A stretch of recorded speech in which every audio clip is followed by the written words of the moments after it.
का बाप जो ठहरा, पार्वती अब उसके हाथ पीले करने का समय आ गया है। पर हमारी आनंदी तो अभी सिर्फ 9 साल की है। अभी तो उसके पढ़ने लिखने और खेलने कूदने के दिन हैं। देख पार्वती, लड़कियां पराया धर्म होती है और जितना जल्दी इन्हें घर से विदा कर दे उतना अच्छा है। कल से आनंद की पढ़ाई लिखाई बंद। पर बापू, इसमें मेरी क्या गलती है? आप मुझे पढ़ाई करने क्यों नहीं देते? तेरी गलती है कि तू एक लड़की है। लड़का होती तो क्या बापू? लड़का होती तो क्या? ऐ लड़की, ज्यादा जबान ना चला, नहीं तो जबान हलक से खींचकर बाहर निकाल दूंगा। बापू, मैं पढ़ लिख कर कुछ बनना चाहती हूँ। मेरी पढ़ाई ना रोको बापू। आनंदी, तुझे पढ़ना है तो पढ़, लेकिन सारी उम्र बाप की छाती पर यूं बोझ बनकर ना बैठ। पर बापू, अभी तो मेरी उम्र पढ़ाई लिखाई की है। मुझे पढ़ लिख कर डॉक्टर बनना है। पढ़ाई पढ़ाई पढ़ाई, आज तो तेरी इन किताबों का काम तमाम करके ही छोड़ूंगा। ये ले। नहीं बापू, मत मारो, मत छोड़ो बापू। मत छोड़ी। नहीं बापू, नहीं। बापू, ये तुमने क्या किया? तुमने मेरी इन किताबों को ही नहीं पढ़ा बापू। तुम मेरी किस्मत फाड़ दी, मेरी किस्मत। ये कापी किताबें ना सिर्फ छोरों के हाथ में अच्छी लगती है, लड़कियों के हाथ में तो सिर्फ मेहंदी अच्छी लगती है, मेहंदी। पर बापू, मैं लड़की हूँ तो क्या हुआ? लड़का और लड़की तो हमारे दोनों आंखों के समान होते हैं। चुप कर आनंदी, और यह एहसान मान कि अब तक जिंदा है तू।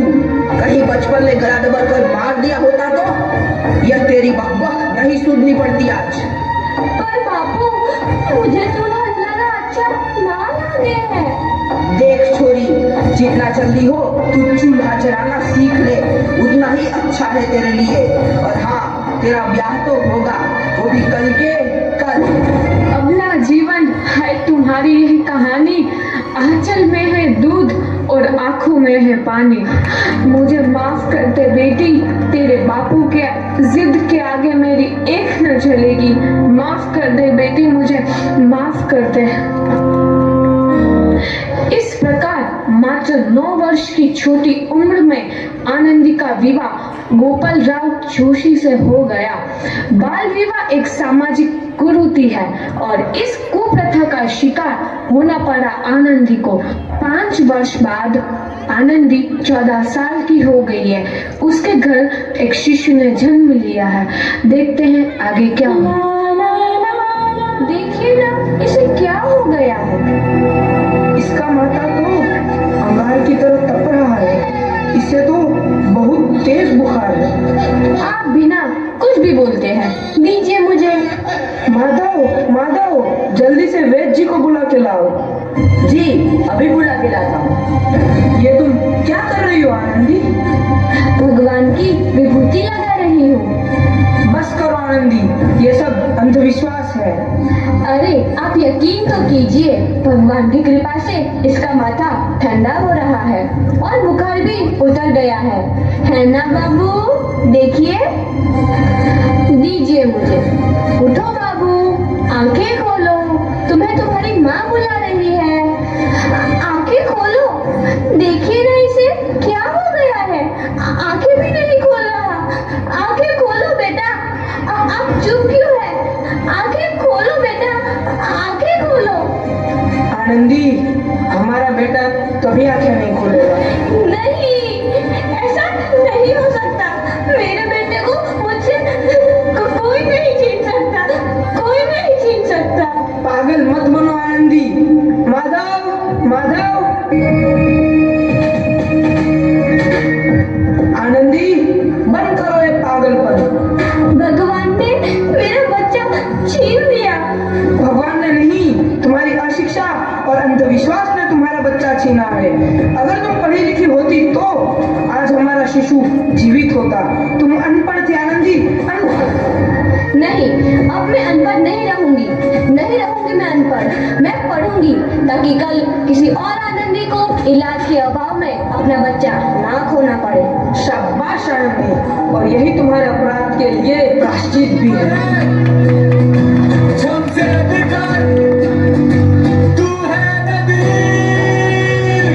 आनंदी, तुम्हारी 12वीं का परिणाम आ गया है। तुमने पूरे कॉलेज में प्रथम स्थान अर्जित किया है। दिल कुछ चाहा तेरी तो आनंदी, तुम्हारी मेहनत रंग लाई है।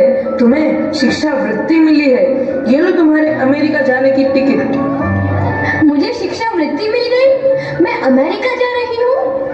पर ये सब मैं अकेले कैसे कर पाऊंगी? आनंदी, अपना आप को इतना कमजोर क्यों समझ रही हो?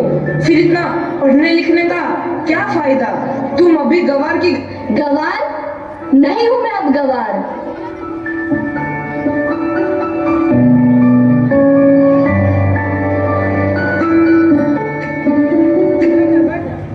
तो इस प्रकार 7 अप्रैल 1883 को आनंदी अमेरिका के पेंसिल्वेनिया के लिए रवाना हुई और 3 साल बाद उन्होंने डॉक्टर ऑफ मेडिसिन की उपाधि प्राप्त कर ली।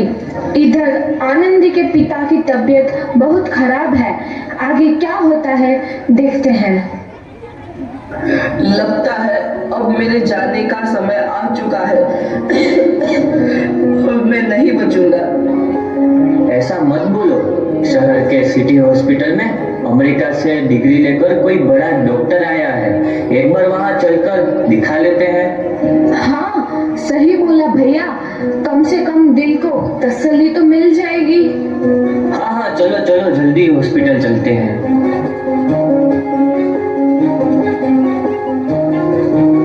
इस मरीज की हालत तो बहुत ही खराब है। कोई चमत्कार ही इसे बचा सकता है। ऐसा मत बोलो भाई।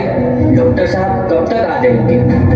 लो आ गई डॉक्टर मैडम। डॉक्टर मैडम, जल्दी देखिए, मरीज की हालत बहुत ही खराब है।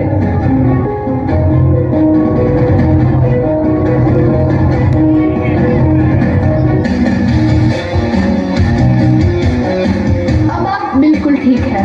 मौत के मुंह से आपको बचाया है डॉक्टर मैडम ने। डॉक्टर साहब ने मुझे बचा लिया। मुझे मिलना है डॉक्टर साहब से। डॉक्टर साहब नहीं, डॉक्टर मैडम बोलो। डॉक्टर मैडम, उन्होंने ही तुम्हें जीवन दान दिया है। लो आ गई डॉक्टर मैडम, मिल लो उनसे।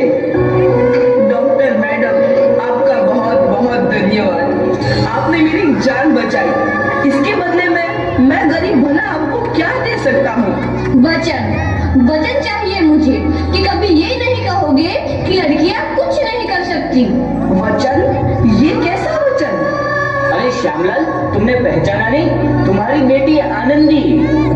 आनंदी? मेरी बेटी आनंदी डॉक्टर?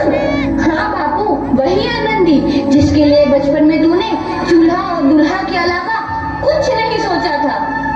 आनंदी, आनंदी मेरी बेटी, मुझे माफ कर दे। मैं तेरा गुनहगार हूँ बेटी। नहीं नहीं बापू, वही आनंदी जिसके हाथ पीले करके तुम उसकी सारी जिंदगी काला कर देना चाहते थे। माफ कर दे मुझे मेरी बच्ची, माफ कर दे। मैं तेरा अपराधी हूँ मेरी बच्ची, माफ कर दे। नहीं बापू, मैंने तो तेरा एहसान चुकाया है। याद है ना अपना एहसान जो बचपन में तुमने मुझ पर किया था?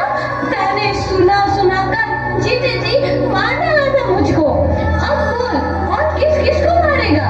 आनंदी बेटी, मुझे माफ कर दे मेरी बच्ची। मैं तेरा गुनहगार हूँ। बापू, आपने ही तो बोला था किताबें सिर्फ बेटों के हाथ में अच्छी लगती है, बेटियों के हाथ में तो सिर्फ मेहंदी। बेटों और बेटियों में फर्क करना तो आंखों में फर्क करने समान है। एक का पढ़ना और दूसरे का ना पढ़ना सामाजिक अंधकार है बापू, सामाजिक अंधकार। उपकार मांगता हूँ मैं तुझ जैसी बेटी का, जिसने सारी उम्र मुझसे कुछ ना मांगा। मांगा तो सिर्फ बराबरी का दर्जा। वरना सच तो यह है कि मैं तेरी माफी के लायक भी ना हूँ। मुझ जैसा बाप तेरी बराबरी कर सके, उसके मैं लायक भी ना हूँ मेरी बेटी, लायक भी ना हूँ। अपने बापू को क्या माफ नहीं करोगी आनंदी? माफ कर दो आनंदी, माफ कर दो। सुबह का भूला यदि शाम को घर लौट आए तो उसे भूला नहीं कहते। बापू। तो इस प्रकार आनंदी आनंदीबाई जोशी ने अपनी मेहनत और अटूट इरादे से न केवल भारत की पहली महिला डॉक्टर बनी, बल्कि आगे चल के उन लड़कियों के लिए सुनहरा रास्ता दिखा गई जो जीवन में कुछ करना चाहती थी।